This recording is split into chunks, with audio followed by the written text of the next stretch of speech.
Patrick, I remember, so we've only met in person twice. Yeah. Right? What was it? Hey, it had been like, what, 4 or 5 years ago. I sent you a message and you were at Wyzetta High School. Yeah, and the first thing I heard about you, there's this high school player, and when I watched you play soccer, I was like, this kid does not look like a high school player at all. When did you know like soccer was like your passion? Since I was in Liberia, that's what we did, and we played it religiously. So, and I came here and I brought it along with me and my brother playing it all day. So how old were you when you came to America? I was 7, Okay. 7, 8, around there. When's your earliest memory of soccer?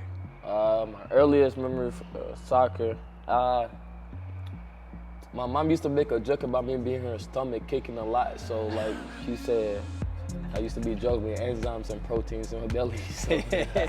That's awesome. No, but other than that, it's like we used to have like a local team called Future Pros, or Future Stars, I think it's called. We used to play there, we have a tournament. It was fun. A lot of people come out there, you know. Yeah. In Liberia, soccer is a big deal, so everybody wants to come and watch. That's cool. So that's like the main attraction. Everybody goes.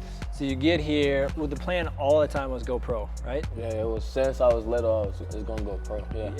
So one thing I admire about you, Patrick, is that every time like on your Instagram and those things, like your work ethic, right? Outside of normal training, like you were always kicking a ball. It always seems you're either kicking a ball or dancing. Yeah, okay? Those are the two things, you know. Just the family I come from is how we like express ourselves. It's through soccer and like dancing, movement. It's just movement. Yeah. That's where I got my movement from, and my footwork, my hips. It's like it correlates. So that's why I dance. Yeah, strong player. What was it like when you became a pro? When part of your dream was realized? It didn't feel surreal at the moment, because in my head I've been visualizing the whole time, being there the whole time. So when I got there, it's like I'm here. I've been like rewinding this thing in my head for so long, for so many years, and I'm here finally. And there's a thing that said the brain don't know the difference if you're there physically or not there physically. Yep. So like if you visualize and like think about stuff happening and manifest it, and it happens, it's like you're there, you know. Yeah. It wasn't like a big deal. Okay. Yeah, you know. Would you say it was almost like reality caught up to where you were mentally? Yeah. Right? Yeah. It's like all of a sudden it's like, well, yeah, it's finally caught up. Yeah. Like, okay. Because everybody knew I was gonna be a pro, but they didn't know. It was just about time, you know. Yeah. Cause what year were you Gatorade Player of the Year? Right? Sophomore year. Yeah, sophomore as a high school. Yeah. How have you been able to handle like the pressure and expectations and those things? Like, how do you think? What advice would you have for someone who's like maybe struggling with like the pressure of in those like circles and spotlights and having that ability? I'm gonna say like pressure is self-inflicted. Like the outside forces is like you don't have to like take in what other people expect from you.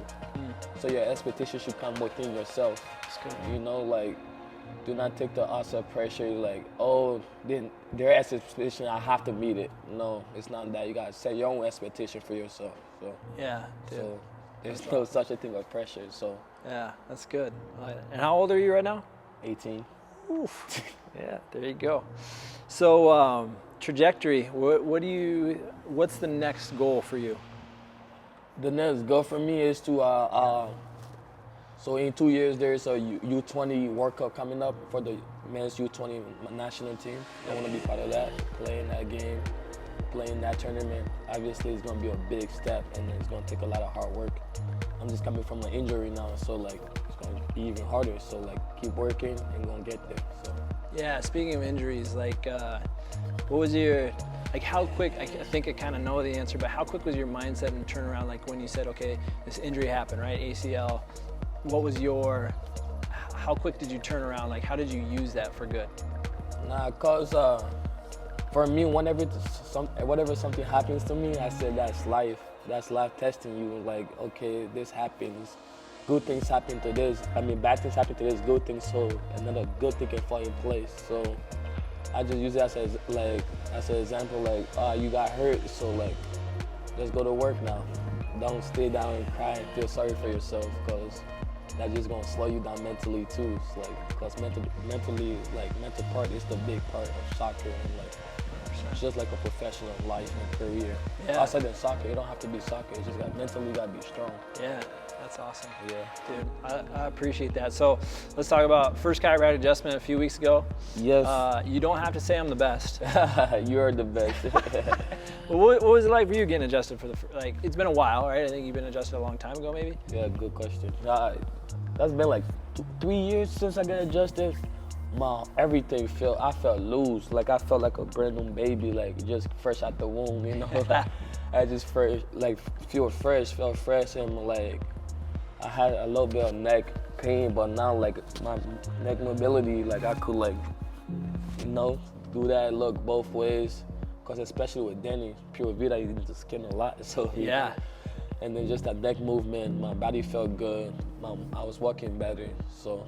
Yeah. Thank you. My back was hurting, but I felt really good after that adjustment. So awesome. Well, listen, I'm always going to be there for you, adjustment-wise. You know, it's fun. It's kind of like you know, my professional level in my head is like I want to help people perform at their best, right? Because healthier people are happier.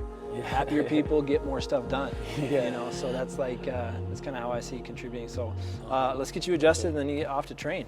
Yes, sir.